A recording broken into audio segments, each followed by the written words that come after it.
దీని నుంచి ఎలా బయటపడాలి, నిజంగా అటాక్ చేయాల్సి వస్తే ఎలా అటాక్ చేయాలి. ప్రతి దేశం, భారత్, పాకిస్తాన్, పక్కనటువంటి చైనా, అన్ని దేశాలు ఒకదాని తర్వాత ఒకటి ఆలోచిస్తున్నాయి, వాళ్ళ యొక్క వ్యూహాన్ని రచిస్తూనే ఉన్నాయి. డైరెక్ట్ ఆర్ ఇండైరెక్ట్గా తమపై పడేటువంటి ప్రభావం పైనే అంతా ఆలోచిస్తూ ఉన్నారు. అయితే పక్కా ప్లాన్తోనే ఇరాన్ పైన ఇజ్రాయెల్ దాడి చేసిందట. కొన్నేళ్ల నుంచి, అంటే సుమారుగా 1.5 ఏళ్ల నుంచి టెహరాన్లో ఇజ్రాయెల్ గూఢచార్యానికి సిద్ధమైంది. సో సీక్రెట్గా ఖమేనీని ట్రాక్ చేసింది ఇజ్రాయెల్. ట్రాఫిక్ కెమెరాలు, మొబైల్ నెట్వర్క్లు హ్యాక్ చేసింది. ఇజ్రాయెల్ నియంత్రణలోకి టెహరాన్ ట్రాఫిక్ కెమెరాలు, కంప్లీట్గా ట్రాఫిక్ కెమెరాలు, అంటే అక్కడ ఎవరు మొబిలైజ్ అవుతున్నారు, ఎవరు ఏ విధంగా వెళ్తున్నారు, ప్రతిదీ కూడా. మీరు హైదరాబాద్ వీధుల్లో లేకపోతే ఇక్కడ మీరు ట్రాఫిక్ సిగ్నల్స్ దగ్గర చూసుంటే సీసీటీవీ కెమెరాస్ ఉంటాయి. ఆ కెమెరాస్ని ఇజ్రాయెల్ హ్యాక్ చేసింది. ఇక్కడ ఇరాన్లో ఉన్నటువంటి కెమెరాస్ మొత్తాన్ని కూడా ఇజ్రాయెల్ హ్యాక్ చేసి వాటన్నింటి కూడా మూమెంట్స్ గమనించిందంట. కెమెరాల ఫుటేజ్ని ఎన్క్రిప్ట్ చేసి టెల్ అవీవ్తో పాటుగా సౌత్ ఇజ్రాయెల్ సర్వర్లకి నిఘా వర్గాలు పంపాయి. అయితే ఖమేనీ కదలికలు, విధులు, ప్రయాణాలు అన్నీ కూడా ఎప్పటికప్పుడు ఇజ్రాయెల్ గమనించింది. ఇక భద్రతా ఏర్పాట్ల గురించి ఇజ్రాయెల్ తెలుసుకొని ప్యాటర్న్ ఆఫ్ లైఫ్ పేరుతో ప్రత్యేక డేటాని ప్రొఫైల్ చేసింది. అందులో భద్రతా సిబ్బంది అడ్రస్, డ్యూటీ, టైమింగ్స్ అన్నీ కూడా ఉన్నాయి. సో అంటే ఇరాన్లో ఎవరైతే తమకు సంబంధించిన గూఢాచార్యులు అక్కడ వెళ్ళి పనిచేస్తున్నారో వాళ్ళందరికీ ఒక ప్యాటర్న్ ఆఫ్ లైఫ్ అనేటువంటి పేరుతో ఒక డేటాను రెడీ చేసి డ్యూటీ ఏంటి, టైమింగ్స్ ఏంటి, ప్రతిదీ కూడా వివరంగా రాసి ఉంచారంట. మొబైల్ టవర్ల వ్యవస్థల్ని కూడా ప్రభావితం చేసిందట ఇజ్రాయెల్. ఇక ఫోన్ కాల్, ఒకవేళ ఎవరైనా కనుక ఫోన్ కాల్ చేస్తే, ఎవరికి డైరెక్ట్గా అలీ ఖమేనీకి ఎవరైనా ఫోన్ కాల్ చేసి ఇన్ఫర్మేషన్ ఇద్దామన్నా కూడా దాన్ని సైతం హ్యాక్ చేసి ఆయన ఫోన్ బిజీ వచ్చేలా చేసిందంట. ఖమేనీ సెక్యూరిటీ హెచ్చరికలు వెళ్లకుండా ఇజ్రాయెల్ అడ్డుకునే ప్రయత్నం చేసింది. సో వాళ్ళ బిగ్గెస్ట్ ప్లాన్కి, సో భారతదేశంలో ఏ రకంగా అయితే పనిచేస్తుందో దేశం బయట, అటు ఇజ్రాయెల్కి ముసాద్ లాంటి ఒక అద్భుతమైన ఇంటెలిజెన్స్ నిఘా వర్గాలు పనిచేస్తూ ఉంటాయి. ప్రపంచ దేశాల్లో అత్యద్భుతమైనటువంటి నెంబర్ 1 పొజిషన్లో ఉన్నటువంటి ఒక ఇంటెలిజెన్స్ నిఘా వ్యవస్థ ఉందా అని అంటే అమెరికా. అఫ్కోర్స్ అమెరికా ఉంటుంది, ఆ తర్వాత ముసాద్ పేరే వినిపిస్తూ ఉంటుంది. సో ముసాద్ లాంటి అద్భుతమైన ఇంటెలిజెన్స్ నిఘా వ్యవస్థ ఇజ్రాయెల్ కూడా ఒక వరం లాంటిది. ఇప్పుడు ఆ ముసాదే అలీ ఖమేనీ అంతమొందించడానికి అద్భుతమైనటువంటి ప్రదర్శన రూపొందించింది. సో నాతో పాటుగా ప్రముఖ అనలిస్ట్ విష్ణు గారు ఉన్నారు, విష్ణు ఐఏఎస్ అకాడమీ నుంచి. సో ఈ డిస్కస్ చేద్దాం. ఖమేనీ మూవ్మెంట్స్ని మొత్తంగా క్యాప్చర్ చేసింది ఇజ్రాయెల్. ఎప్పటి నుంచి కాదు, సుమారుగా 1.5-2 ఏళ్ల నుంచి ఈ వ్యవహారం నడుస్తుంది. ట్రాఫిక్ సిగ్నల్స్ సైతం హ్యాక్ చేయగలిగింది. సో ఇంత టెక్నాలజీని హ్యాక్ చేసినప్పుడు ఇరాన్ ఇంటెలిజెన్స్ దీన్ని గుర్తించలేదా? వాళ్ళకు రాడార్స్ ఉన్నాయి, ఇందాకే చూసాను, SAT-50 అనో 4 అనో ఇంకో రకరకాల ఏజెన్సీలు ఉన్నాయి.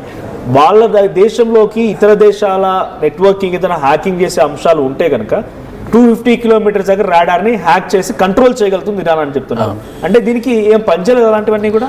ఇది ఇప్పుడు మనం ఇంతకుముందు ఎప్పుడైతే ఇజ్రాయెల్ మీద వార్ జరిగిందో అప్పుడు వాళ్ళ దగ్గర ఐరన్ డోమ్ అనే ఒక డిఫెన్స్ సిస్టమ్ ఉండే అనమాట. అంటే ఇప్పుడు ఇరాన్ నుంచి కానీ హెజబుల్లా నుంచి కానీ బాంబుల వర్షం కురిసినప్పుడు ఇజ్రాయెల్ మీద వాళ్ళు ఒక ఐరన్ డోమ్లా పెట్టేసుకొని ఈ రాడార్ వ్యవస్థ ఒక్క బాంబు కూడా, ఒక మిజైల్ కూడా ఇజ్రాయెల్లో పడకుండా చూసుకుంది. అలానే ఖమేనీ ఉన్నటువంటి ఆఫీషియల్ రెసిడెన్స్ కూడా ఒక రాడార్ సిస్టమ్ ఉండే అనమాట. సేమ్ పవర్ఫుల్ సిస్టమ్, ఎందుకంటే president, supreme leader of Iran. So ఖచ్చితంగా ఒక స్ట్రాంగ్ రాడార్ వ్యవస్థ, ఒక డిఫెన్స్ వ్యవస్థ ఉంటుంది. అయితే వీళ్ళు వాళ్ళ సైబర్ నెట్వర్క్ని వాడుకుంటూ ఆ సైబర్ నెట్వర్క్ ద్వారా వాళ్ళు అందులోకి ఎంటర్ అయిపోయి ఆ యొక్క రాడార్ సిస్టమ్, ఆ డోమ్ సిస్టమ్ పనికి రాకుండా చేశారు. అంటే వాళ్ళ ఇంటెలిజెన్స్ వ్యవస్థ ఎంత అద్భుతంగా పనిచేసిందో మనం అర్థం చేసుకోవచ్చు. అంటే ఒక సుప్రీం లీడర్ ఆఫ్ ఇరాన్, అతని ప్రొటెక్షన్ కోసం ఉండాల్సినటువంటి డిఫెన్స్ వ్యవస్థలోకి ఒక సైబర్, ఒక వైరస్ లాంటిది, ఒక ట్రోజన్ లాంటిది వెళ్ళి ఆ ట్రోజన్ వాళ్ళ యొక్క డోమ్ సిస్టమ్ని పనికి రాకుండా చేసి బాంబుల వర్షం ఈజీగా కురిసింది. అంటే బాంబులు ఏవైతే వీళ్ళు పైన రాకెట్స్ నుంచి వేశారో, ఖమేనీ ఫోన్ హ్యాక్ చేయగలిగారు, ఖమేనీ ఫోన్ హ్యాక్ అయింది అనే రకంగా కూడా తెలుస్తోంది. తనకొచ్చే ఫోన్స్ కూడా డైవర్ట్ చేయడానికి, బిజీ చెప్పడానికి హ్యాక్ చేశారు. ప్రతి సిగ్నల్ దగ్గర ఆ సిగ్నల్ దగ్గర ఉన్నటువంటి కెమెరాస్ని కూడా హ్యాక్ చేయగలిగారు. సో ఇదంతా విత్ ఇన్ ద కంట్రీ ఉంటేనే పాసిబుల్ అయిందా? అంటే ఇజ్రాయెల్కి సంబంధించిన వ్యవస్థ ఇరాన్కి వచ్చి ఇరాన్లో గూఢాచార్యం చేసి ఇరాన్లో ఉన్నారు కాబట్టి సాధ్యమైందా? డైరెక్ట్గా ఇజ్రాయెల్ నుంచి చేశారు ఆపరేషన్స్ ఇవన్నీ? చాలా మంచి ప్రశ్న సార్. ఇక్కడ మనం అర్థం చేసుకోవాల్సింది ఏంటంటే ఖచ్చితంగా లోకల్ పీపుల్ సపోర్ట్ లేకుంటే అయితే చేయరు.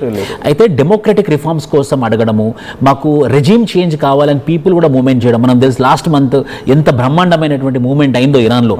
అంటే పీపుల్ నుంచి ఈ ఇస్లామిక్ రూల్ ఇంకా వద్దు, మాకు కొంచెం లిబరల్ డెమోక్రసీ కావాలి, ప్రజాస్వామ్యం కావాలి, ఈ రిలీజియస్ లీడర్స్ ఇంకా పరిపాలన అవసరం లేదని చెప్పేసి ఒక లాస్ట్ 2-3 months నుంచి బ్రహ్మాండమైనటువంటి మూవ్మెంట్ జరుగుతుంది. సో నాకు అంటే ఈ మొసాడ్ ఆర్గనైజేషన్ కానివ్వండి, లేకపోతే సిఐఏ అమెరికా కానీ ఈ పీపుల్ యొక్క సపోర్ట్ తీసుకొని వాళ్ళలో ఉన్నటువంటి ఆ యొక్క కోపాన్ని ఈ కమినేని చంపడం కోసం, ఈ కమినే అఫీషియల్ రెసిడెన్స్ నుంచి ఇన్ఫర్మేషన్ లాగడం కోసం వాడినట్టు మనకి అర్థమవుతుంది. సో ఇక్కడ ఈ డెమోక్రటిక్ రిఫార్మ్స్ ఏదైతే రెబేలియన్ వచ్చిందో ఇరాన్, ఆ దాన్ని క్యాష్ చేసుకుంది మొసాద్.